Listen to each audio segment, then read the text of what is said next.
มัน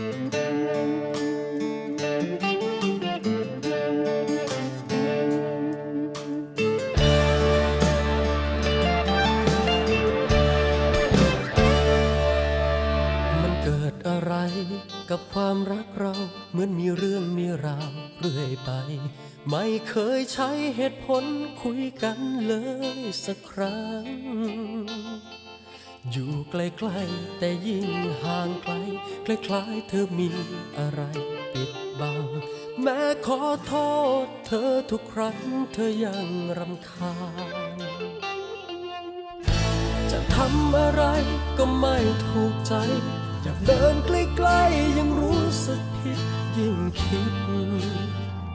ยิ่งเหนื่อยใจก็เพราะฉันรักเธอจนไม่รู้จะรักยังไงช่วยบอกคนที่มันน้อยใจคนนี้สักหน่อยว่าเธอรักฉันจริงหรือทนอยู่เพียงเพื่อรอคอยใครวันที่เธอจากลาก็แค่บอกฉันมาจะได้ไม่เสียเวลาทำใจ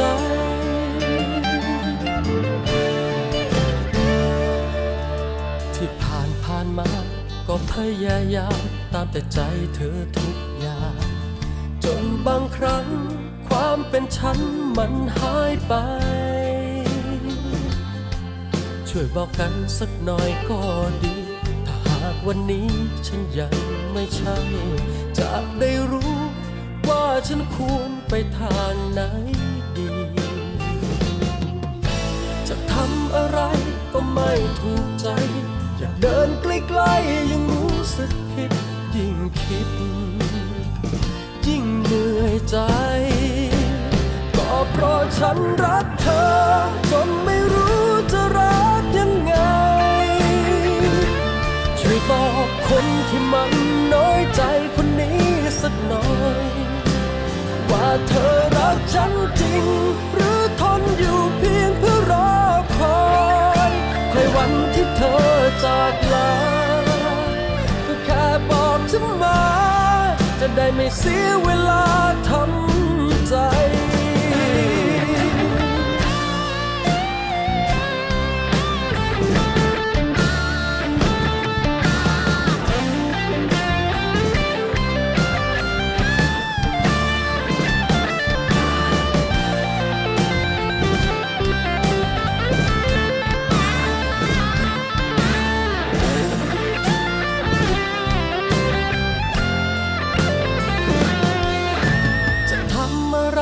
ก็ไม่ถูกใจอยากเดินใกล้ๆยังรู้สึกผิดยิ่งคิดยิ่งเหนื่อยใจก็เพราะฉันรักเธอจนไม่รู้จะรักยังไงช่วยบอกคนที่มันน้อยใจคนนี้สักหน่อยว่าเธอรักฉันจริงหรือทนอยู่เพียงเพื่อรอคอยคอยวันที่เธอจากลาก็แค่บอกฉันมา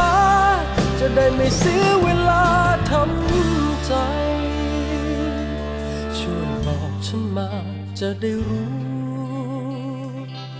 ว่าควรรักเธอ